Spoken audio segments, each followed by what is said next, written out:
اپنی اوقات صرف اتنی ہیں، کچھ نہیں بات صرف اتنی ہے، کل بھی ٹکڑوں پہ ان کے پلتے تھے اور اب بھی ٹکڑوں پہ ان کے سبحان اللہ سبحان اللہ۔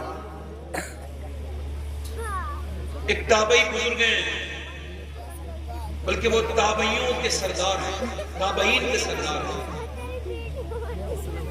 ان کا نام ہے اویس کرنی۔ ان سے پوچھتا تھا آپ کا نام کیا ہے؟ کہنے لگے اللہ کا بندہ۔ آپ نام پوچھ رہے ہیں، آپ کا نام کیا ہے؟ اللہ کا بندہ۔ کچھ ماں باپ نے نام رکھا ہوگا نا تو روتے تھے اور کہتے تھے اگر میرا رب مجھے بخش دے تو میرا نام اویس کرنی ہے، ورنہ میرا کیا نام ہے؟ کوئی پوچھتا تھا کیا حال ہے؟ کہتے تھے اگر جہنم سے بچ گیا تو حال اچھا ہے، اور اگر جہنم میں چلا گیا تو کیا حال ہے؟ ہم سب لوگ موت کے قریب ہیں، ادھر دیکھیں، موت کے، اگر آپ یہ سمجھ کے تقریر سن رہے ہوں کہ ایک تقریر اور سنیں گے تو میری تقریر اثر نہیں کرے گی آپ کو۔ وہ نماز اثر نہیں کرتی جو اس نیت کے ساتھ پڑھی جائے کہ ایک نماز اور پڑھوں گا۔ حضور فرماتے ہیں ہر نماز کو آخری سمجھ کے پڑھو۔ کیا مطلب ہے؟ آخری سمجھ کے پڑھو، فرماتے ہیں آخری سمجھ کے پڑھو۔ آخری سمجھ کے پڑھے گا بندہ تو کہے گا مالک ہو سکتا ہے کچھ لوگ ایسے تھے جو ظہر پڑھے مگر مغرب نہیں پڑھ پائے، عصر نہیں پڑھ پائے، عشاء پڑھی تو فجر نہیں پڑھ پائے۔ مولا ہو سکتا ہے تیرے اس گنہگار بندے کا یہ آخری سجدہ ہو، اسے قبول کر لے تو خدا کی قسم پھر سجدے میں آنسو بھی ہوں گے اور سجدے میں دل بھی لگ رہا ہوگا، ورنہ غوث اعظم فرماتے ہیں ورنہ مرغے کی طرح ٹھونگے مارتے رہو گے۔ تو ہر نماز کو آخری سمجھ کے پڑھا جا سکتا ہے، تو ہر تقریر کو آخری سمجھ کے کیا بھی جا سکتا ہے اور سنا بھی جا سکتا ہے۔ ٹھیک ہے، سنیں گے انشاءاللہ۔ اس سے پہلے آپ نے ایک بڑی اچھی اصلاحی اور پرمغز تقریر جو میرے آتے ہوئے مفتی صاحب جب تقریر کر رہے تھے، مفتی حماد صاحب، اور مجھے آتے وقت جب پبلک اٹھی تو مجھے تکلیف ہوئی، نہیں اٹھنی چاہیے، ان کی تقریر سننی چاہیے۔ میری کیا اوقات ہے بھائی، میں تو خادم انسی میں تو آپ لوگوں کی جو ہے وہ بس آپ کی خدمت کرنے آیا ہوں، میری کوئی حیثیت نہیں ہے۔ تو میرے آنے پہ حضور کا ذکر روکا جائے یہ ٹھیک نہیں۔ میں تو یہ چاہتا ہوں مجھے سکون سے پیچھے سے لا کے بٹھا دو آرام سے، میں تقریر کرنے آیا ہوں، اپنے نعرے لگوانے نہیں آیا ہوں۔ میری وجہ سے حضور کا ذکر ڈسٹرب ہو یہ مجھے اچھا ہے، کیونکہ کوئی بھی انسان کتنا بھی بڑا ہو سکتا ہے مگر حضور کے ذکر سے بڑا کوئی نہیں ہو سکتا۔ ٹھیک ہے بھائی، ٹھیک ہے۔ اے بیٹے کہاں جا رہے ہیں؟ ہم تو قیامت کے دن تک نہیں رہیں گے یہاں، ابھی آ رہے، بیٹھ جاؤ بیٹھ جاؤ بیٹے، مزے کے لیے نہ آیا کرو، سننے کے لیے۔ تو شروع کرو، دونوں ہاتھ اٹھا کے کہہ دو یا رسول اللہ، یار اللہ نے آپ کو زبان دی ہے۔ حضور کے یہاں وہ بھی بولتا ہے جس نے کبھی بولنا نہیں سیکھا۔ ایک حدیث میں ایک صاحب بیل پر بیٹھ گئے مدینے میں اور اسے سواری بنا لی۔ اب بیل کو اللہ نے سواری کے لیے نہیں بنایا تو بیل چلا گیا، انہوں نے بیل کو مارا تو بیل پیچھے پیچھے دیکھنے لگا، تو انہوں نے ایک بار اور مارا تو بیل انسانی زبان میں بولا تجھے شرم نہیں آتی؟ اللہ نے مجھے سواری کے لیے بنایا ہی نہیں ہے، تو سواری کیوں بنا رہا؟ مجھے تو کام کے لیے بنایا اللہ نے۔ اس نے کہا حیرت ہے کہ بیل بولتا ہے، تو بیل بولا تجھے اس بات میں حیرت ہے کہ بیل بولتا ہے اور مجھے اس بات میں حیرت ہے کہ سارے جنگل کے جانور آمنہ کے بیٹے کو اپنا نبی مانتے ہیں، تو انسان ہو کے انہیں نبی نہیں مانتا۔ نعرہ تکبیر، نعرہ رسالت، مسلک اعلی حضرت، اصلاح معاشرہ کانفرنس، نعرہ تکبیر، نعرہ رسالت۔ تو یہ علماء بیٹھے ہیں، اگر آپ کہیں تو دو تین شعر پڑھ لوں۔ سبحان اللہ، ایسے تو نہیں، ذرا آپ نے دل سے کہنا سبحان اللہ، کیونکہ آپ آئے نہیں ہو، آپ کو بلایا گیا ہے۔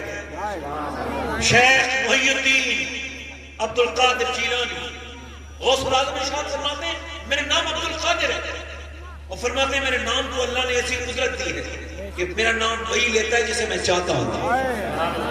فرماتے ہیں میری بغیر مرضی کے کوئی میرا نام نہیں لے سکتا۔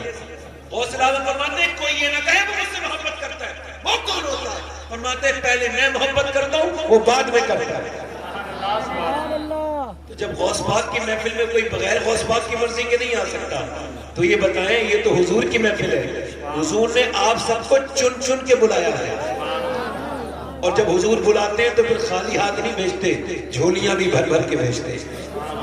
ابھی تھوڑی دیر کے بعد دیکھیں گے اعلیٰ حضرت کی چشم و چراغ یہاں، اعلیٰ کے خاندان کے چشم و چراغ صاحب سجادہ آستان عالیہ قادریہ رضویہ بریلی شریف حضرت احسن میاں صاحب ہے نا، وہ آئیں گے۔ پڑھ دوں 2-3 شعر، ذرا دونوں ہاتھ اٹھا کے بولو سبحان اللہ۔ تھوڑی دیر جب تک نظری شروع نہیں کر رہا ہوں میں آپ سے کہہ رہا ہوں پھر آپ کی مرضی ہوگی۔ علماء کرام کی دعائیں، اور میں حضور کی امی کے بارے میں 2-3 شعر پڑھوں۔ کس کے؟ کسی کو ابراہیم علیہ السلام کی ماں کا نام پتہ ہے؟ الیاس علیہ السلام کی ماں کا نام پتہ ہے؟ نوح علیہ السلام کی ماں کا نام پتہ ہے؟ زکریا علیہ السلام کی ماں کا نام پتہ ہے؟ یحییٰ علیہ السلام کی ماں کا پتہ ہے؟ لوط علیہ السلام کی ماں کا پتہ ہے؟ یوسف علیہ السلام کی ماں کا پتہ ہے؟ مگر کیا بات ہے جب بھی کوئی کہتا آمنہ کا لال فوراً حضور کا خیال آ جاتا ہے۔ کیوں؟ کیونکہ میرے نبی مسجد نبی میں دعا کرتے تھے، اے اللہ جیسے تو نے میرے نام کو مشہور کیا ہے ویسے میری ماں آمنہ کے نام کو بھی مشہور کیا۔ پڑھتا ہوں 2-3 شعر، ذرا دل لگا کے بول دیں سبحان اللہ۔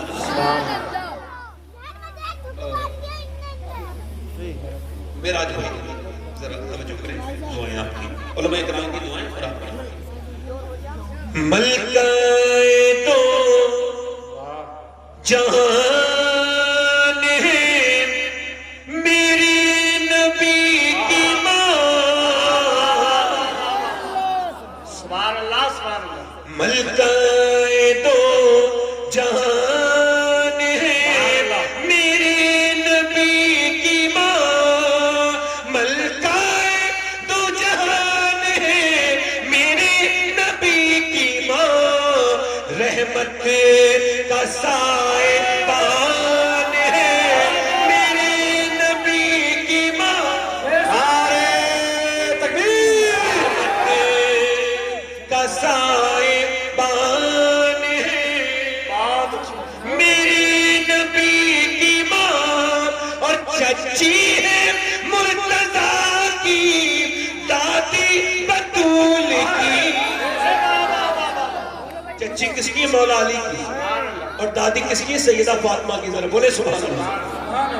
چچی ہے مرتضیٰ کی دادی بطول کی، رکھتی وہ خاندان ہے میرے نبی کی ماں، سبحان اللہ۔ رکھتی یہ خان۔ اچھا سب لوگ اپنی ماں کو کیا کہتے ہیں میرے ادھر؟ امی جان کیا کہتے ہیں؟ بولے ذرا بولے کیا کہتے ہیں؟ اور امی جان بھی ہوتی ہے، سب کی ماں سب کی، تو سب کی ماں سب کی جان ہوتی ہے۔ یہ لفظ جان والا جو دوسری جگہ استعمال ہوتا ہے یہ آفت جان کے مترادف ہے، اصل جان ماں ہوتی ہے۔ شعر سماعت کریں، یہ شعر سماعت کریں۔ اعلیٰ فرماتے ہیں قرآن تو ایمان بتاتا ہے یہ، اور ایمان یہ کہتا ہے میری جان ہے یہ۔ سماعت کریں۔ کہتے ہیں اپنی ماں کو سب بچے امی جان، کہتے ہیں اپنی ماں کو سب بچے امی جان، سوچو کہ کس کی جان ہے میرے نبی کی ماں۔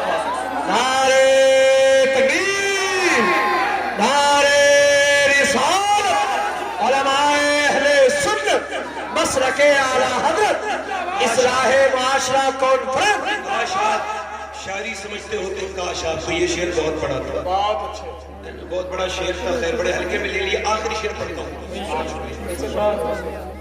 آخری شعر پڑھتا ہوں۔ اے چچا ذرا بولے سبحان اللہ۔ کہتے ہیں اپنی ماں کو سب بچے امی جان، سوچو کہ کس کی جان ہے میرے نبی کی ماں۔ اور یہ جو دیوبندی وابی ہے نا، یہ کہتے ہیں حضور کی امی مسلمان نہیں تھی، یہ معاذ اللہ۔ کیا کہتی حضور کی امی مسلمان؟ علماء کرام اگر اسے دیکھ لیں شعر کو تو اچھا ہوگا. بولے سبحان اللہ. وہ کہتے ہیں معاذ اللہ نبی مسلمان نے کی ہم کیا کہتے ہیں؟ سنی کیا کہتا ہے؟ سنی کہتا ہے سرخوں سے لے کے پاؤں کے ناخن کی نوک تک, زلفوں سے لے کے پاؤں کے ناخن کی نوک تک ایمان ہی ایمان ہے میرے نبی کی مان. نعرہ تکبیر, نعرہ رسالت. میری تقریر شروع ہو رہی ہے. ای کو کم کریں بھائی, ای کو کم کریں, آواز بڑھا دیں. مائک والے بھائی ای کو کم کریں, آواز بڑھا دیں. تقریر کا عنوان کیا بات ہے؟ تو شکر. پہلا کیا؟ شکر. یہ سب سے بڑا علمیہ اس معاشرے کا. اور جو علماء نفسیات ہیں ان کو پڑھیے, پھر جو تصوف کے علماء ہیں ان کو پڑھیے, پھر جو طریقت کے علماء ہیں ان کو پڑھیے, پھر قرآن کو پڑھیے. نماز, روزہ, ان احکام کے بعد سب سے زیادہ جس کے بارے میں حکم کیا گیا وہ شکر ہے. شکر کر اور ناشکری. آج لوگ کہتے ہیں دولت ہے, پیسہ ہے, سکون نہیں. ٹھیک ہے کیا نہیں ہے؟ سکون کہاں سے آئے گا؟ غوث العظم فرماتے ہیں اللہ نے سکون دولت میں نہیں رکھا ہے, شکر میں رکھا ہے. سبحان اللہ. کائے میں رکھا ہے؟ بڑے بڑے دولت والے پوری زندگی روتے رہے, الہاکم التکاثر حتی زرتم المقابر. اللہ فرماتا ہے تمہیں غافل رکھا, مال کی زیادہ طلبی نہیں, یہاں تک کہ تم نے قبروں کے منہ دیکھ لیے. کسی نے پوچھو کیا حال ہے؟ ایک مولانا صاحب سے میں نے پوچھا کیا حال ہے, کہنے لگے ٹھیک ہے, کٹ رہی ہے, کاٹ رہا ہوں. میں نے کہا بولے اللہ کا شکر ہے. میں نے کہا اتنی لمبی تمہیں یہ پڑھنی تھی تو یہ تم نے بعد میں اللہ کا نام کیوں لیا؟ مسلمان یہ نہیں کہتا ہے کہ وہ ادھر ادھر کی بات نہیں کرتا ہے. مسلمان کہتا ہے ہر حال میں اللہ کا شکر ہے. اسے پتا ہے کہ میرے سارے حالات میرا رب جانتا ہے, اور اگر میرا حال کوئی بنا سکتا ہے تو سوائے میرے رب کے اور کوئی نہیں بنا سکتا. اور اندھے کے سامنے رو اور اپنے بھی نین کھو. ایک بار جس کے سامنے رو گے کبھی نظر نہیں اٹھا سکتے اس کے سامنے کبھی. اللہ کی شکایتیں لوگ کرتے ہیں دوسرے لوگوں سے. غوث اعظم فرماتے ہیں اے ناشکری کرنے والوں, یہ کہنے والوں کی گرمی بہت ہو رہی ہے. دھیان سے سنو بھائی, اے بھائی ذرا سنو. گرمی, ای کو کم کر کے بھائی آواز بڑھائیں. گرمی بہت ہو رہی ہے, یہ کہنے والوں سردی بہت ہو رہی ہے, یہ کہنے والوں بارش بہت ہو رہی ہے. غوث العظم فرماتے ہیں یہ شکایتیں کرنے والوں تمہیں پتہ یہ کیا ہے؟ فرماتے ہیں یہ اللہ کی ناشکری ہے. یہ بارش خود ہوتی ہے نہیں, گرمی خود ہوتی ہے. اور سنو صاحب کیا ہو رہا ہے, تو وہ فون پہ بات چل رہی ہے اور گرمی بہت ہو رہی ہے. اور بتائیے کیا ہو رہا ہے, سردی بہت ہو رہی ہے. اور جب ہوا کرے نا تو فون کاٹ دیا کرو. اور کا مطلب ہوتا ہے فالتو بات شروع ہو جائے گی, السلام علیکم, ختم کرو. مسلمان وہ نہیں ہوتا ادھر ادھر کی بات کرنے والا. غوث العظم فرماتے ہیں ایک اللہ کا بندہ تھا, اللہ کا ولی تھا. وہ زمین سے عرش دیکھ لیا کرتا تھا, رہتا تھا ایک سمندر کے بیچ میں, آئی لینڈ اسے کہتے ہیں, آئی لینڈ جزیرہ, اس پہ رہتا تھا. ایک دن وہاں بارش ہوئی, کہنے لگا یا اللہ یہاں تو بارش کی ضرورت ہے نہیں, یہ تو سمندر ہی سمندر ہے. اللہ کی طرف سے آواز آئی تو کون ہوتا ہے مجھے بتانے والا کہ ضرورت ہے کہ نہیں؟ آج کے بعد تو مردود بنا دیا گیا, ولی مردود بنا دیا گیا. غوث العظم فرماتے ہیں اس کے بعد تو ولایت کی چھن گئی, تمہارے پاس کیا ہے؟ اللہ اکبر, اللہ اکبر, اللہ. یہ کہتے رہنا. ایک بار مدینے میں ہوا بہت تیز چل رہی تھی, ایک سیاسی نے کہا ہوا بہت تیز چل رہی ہے. حضور نے فرمایا خاموش, یہ ہوا چل نہیں رہی ہے, اسے میرا رب چلا رہا ہے. موسم بدلتے نہیں ہیں, اللہ بدلتا ہے. رتوں کو بدل بدل کے وہ اپنے ہونے کا احساس کراتا ہے. انسان شکر تو تب ادا کرے گا جب اسے پتا ہو کہ اس کے پاس کون کون سی نعمت موجود ہے. میں آپ سے گزارش کرتا ہوں دھیان سے میری بات سنیے گا. آدمی کہتا ہے کس بات کا شکر کروں, بڑا پریشان ہوں, یہ وہ ہے. میں بتاتا ہوں کس بات کا شکر ادا کرنا ہے. انسان کو میرے ادراک کے مطابق, میرے شعور کے مطابق اور میرے فہم کے مطابق جو پہلی شکر کرنے کی وجہ ہے, جس پر شکر ادا کرتے کرتے پوری زندگی ہو جائے پھر بھی حق نہیں ادا ہو سکتا, وہ یہ ہے کہ اللہ نے انسان کو جو انسانی بنا کے پیدا کیا.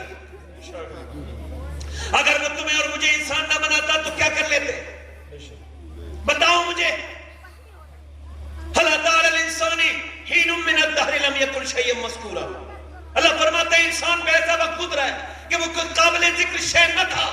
یہ اللہ نے اپنی مہربانی سے, اپنے فضل سے, اپنے کرم سے, اپنی عنایت سے, اپنے خاص فضل سے تمہیں انسان بنایا. خواجہ معین الدین حسن چشتی غریب نواز اگر کسی بزرگ کا اگر تعارف کرائیں تو وہ کوئی چھوٹا موٹا بزرگ نہیں ہو سکتا. غریب نواز فرماتے ہیں کہ بایزید بستامی فرماتے ہیں جب ہم روتے ہیں تو ہماری آنکھوں سے صرف آنسو نکلتے ہیں خوف خدا سے, مگر جب بایزید بستامی روتے تھے تو اتنے بڑے عاشق تھے اللہ کے کہ ان کی آنکھ سے آنسو کی جگہ خون نکلنے لگتا تھا. بتاؤ مجھے کبھی روئے ہو اللہ کے سامنے؟ زمانے کے سامنے رونے والے ہم لوگ. پہلے ہماری زندگی تھی مسلح پر رونا, تو کوئی ہمارے ساتھ بدتمیزی نہیں کرتا تھا. جب ہم دیکھتے تھے کہ کفار سر اٹھانے لگے تو ہم فیس بک نہیں کھیلتے تھے, یوٹیوب نہیں کھیلتے تھے, ہم دنیا بھر کی الٹی چیزیں باتیں نہیں کرتے تھے. مسلمان کیا کرتا تھا؟ مسلمان مسلح بچھاتا تھا اور مسلح بچھانے کے بعد رو کے کہتا تھا میرے مالک میں تو کمزور ہوں مگر تو طاقتور ہے. یہ جو اسلام کے خلاف بھونک رہے ہیں یہ انہیں تو پروردگار ان کے انجام تک پہنچا دے. جب مسلمان کے آنسو گرتے تھے اللہ کی رحمتیں جوش میں آتی تھی, مگر اب مسلمان صرف فیس بک تک جہاد کرتا ہے, وہ یوٹیوب پر بات کرتا ہے مگر مسلح پر بات نہیں کرتا. میرا ایمان ہے اگر ہندوستان کے صرف 1% مسلمان, کتنے 1% مسلمان اگر ایک رات میں اپنا مسلح بچھا دے اور اللہ کے سامنے رونا شروع کر دے تو میرا رب وہ ہے جس نے فرعون کو اس کے کردار تک پہنچا دیا, نمرود کو اس کے کردار تک پہنچا دیا, تو پھر آج کے زمانے کا کوئی فرعون بھی نہیں بچے گا. اللہ سب کو قصہ پاری نہ مگر جہاں سے مدد ملنی چاہیے تھی وہاں سے مدد. کہتا ہے ایاک نعبد و ایاک نستعین, نماز میں کہتا ہے میں تجھے پوچھتا ہوں تجھ سے ہی مدد چاہتا ہوں. اور کتنا اچھا یہ لفظ ہے سبحان اللہ. پورے سورہ فاتحہ میں میرے دل کو سب سے زیادہ یہ لگتا ہے نماز کے دوران کیا کہ میں تجھے پوچھتا ہوں اور تیری عبادت کرتا ہوں, تجھ سے ہی مدد چاہتا ہوں. یار جب دونوں عالم کے مالک و مختار رب العالمین کے سامنے, جب پوری کائنات کی سب سے عظیم طاقت کے سامنے, بے پناہ طاقتوں والے پروردگار کے سامنے جب بندہ جھک کے کہتا ہے میرے مالک دیکھ میں نے اپنی ناک لگا دی, یہ ناک عزت کی علامت ہے مگر میں رگڑ کے کہہ رہا ہوں میرے رب فضل کر دے, اے میرے رب تیرے حبیب کی عزت پر باتیں ہو رہی ہیں, اے میرے پروردگار تیرے حبیب کے الٹی سیدھی باتیں کہی جا رہی ہیں, ہم مجبور ہو گئے ان تک پہنچ نہیں سکتے, کیا کریں؟ دل جلتے کلیجے جلتے تیرے حبیب کے خلاف ظالم بولنے لگے ہیں, یہ جو مخصوص لباس بھگواداری بولنے لگے ہیں. اے میرے رب مجھ پہ کرم فرما, میں تو کمزور ہوں, اپنے حبیب کا بدلہ لے لے.